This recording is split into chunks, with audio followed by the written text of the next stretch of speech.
What about social media with all this stuff happening right now with the use of our smartphones, Facebook, Instagram, Snapchat, all these things? What has that contributed to this? It is just, that's just such a can of worms. So back when Facebook started, we first looked at narcissism, and what we found was that people who were narcissistic had more friends on Facebook. They just had more connections, and they promoted themselves more. They had more attractive photos. They had more attractive, more self-promoting content on their Facebook page. And since then, people have looked at this a lot, and it looks over and over that people on social media, whether it's Twitter, Facebook, or one of the Chinese sites, they tend to have more friends or followers on social media. Mm-hmm. And they tend to spend more attention, putting out more selfies. They tend to put more, attention into their appearance, tend to talk about how successful they are. So there's a lot of attention paid to self-promotion on social media with narcissism. The second question, though, is does social media make people narcissistic? Right. And that doesn't seem to be the case. At least it doesn't seem to be something we can find. It seems to be that people who are narcissistic really like social media, and it's reinforcing for them. So they, if you really think you're attractive and you take a selfie, it's easy and it feels great. But people who aren't as narcissistic find it harder. So if you don't feel that good about yourself and you take a selfie, it's kind of hard. You don't look how you look, and so people are getting kind of depressed on social media. If a narcissist knows that he or she is one, should they fix that? And if they do, what do they fix?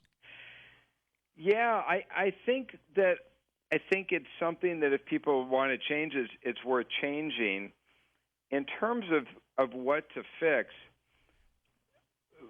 one of the biggest challenges with narcissism is the interpersonal cost. It's if you're narcissistic, how do you keep your marriage together? If you're a narcissistic boss, how do you do business, or how do you keep your employees around? How do you do business with other people if they can't trust you? If you're boorish at parties and, not fun to be around. And so where you want to do a lot of the work with narcissism yourself is not so much focusing on you've got dreams and you want to be great and you're really proud of yourself and you want to go out there and kick butt. I'm like, great, do that, but really focus on being a nice person, being a decent human being, having some compassion and treating people well. And if you just do that, if you just make the effort to be a decent person, that's gonna solve a lot of your narcissism problems right there.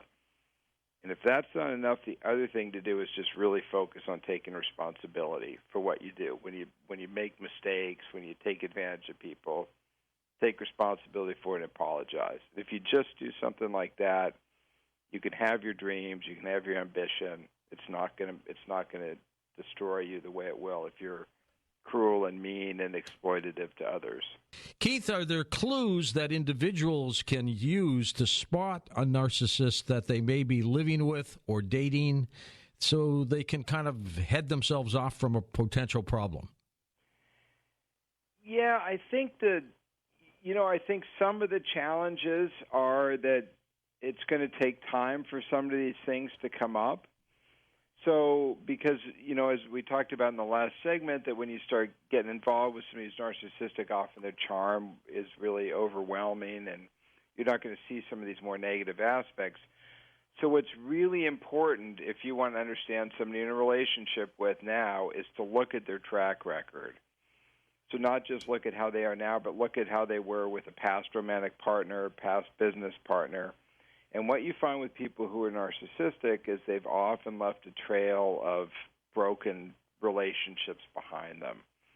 And by looking at that person's past, what you see is basically what you're looking at is your future. Are they emotional, Keith? Do they cry?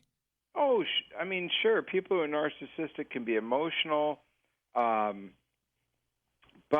what you find, one of the keys is the big question is this empathy or compassion, and is that there? And what it seems to be going on is that with narcissism, you have the ability to perspective take. You can see what other people see, and you can feel some compassion, but there isn't just as strong a motivation.